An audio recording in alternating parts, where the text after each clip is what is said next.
driven through those organizations. And democracy, I know democracy, we could argue whether that's good or bad, but assuming that people having a vote and elected representatives, that's good, the old system.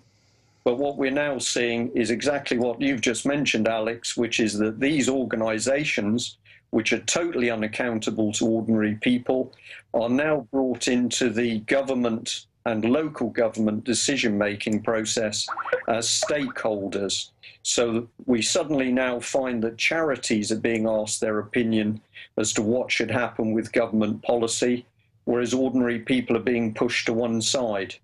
And we can take it a bit deeper very quickly, because I can say to you that recently the United Nations opened what is effectively an embassy in Scotland. And so instead of just having United Nations cells operating in UK, we're now seeing the start of formal UN structures. And this is the tentacles of the United Nations One World government now starting to be visible within UK.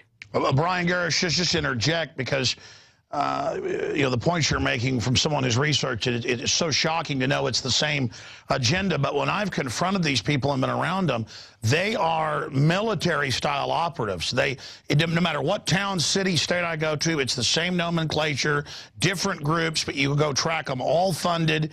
And you go to the UN website, they brag. Schwarzenegger said 3.5 years ago at Copenhagen, when they couldn't get it internationally through, he said, I will head up the groups taking over the states, the cities. We will get them that way. I mean, people can look that up, and that's what they're doing. We are facing literally a new type of warfare, which is globalist-funded, systematic takeover with synthetic local operatives who are there, and they know what they're doing, and their goal, because I've dealt with them, and they brag about this, is a post-industrial world. They've shipped our jobs overseas through globalism, NAFTA, GATT, same in your country. They have demonized the family. They have taken over the churches. They have taken everything over where you don't get tax exemption unless you play ball with them. If you do, then you get taxpayer money. And they have just created their own opposition so that they can then act like that there's some type of choice, as you said.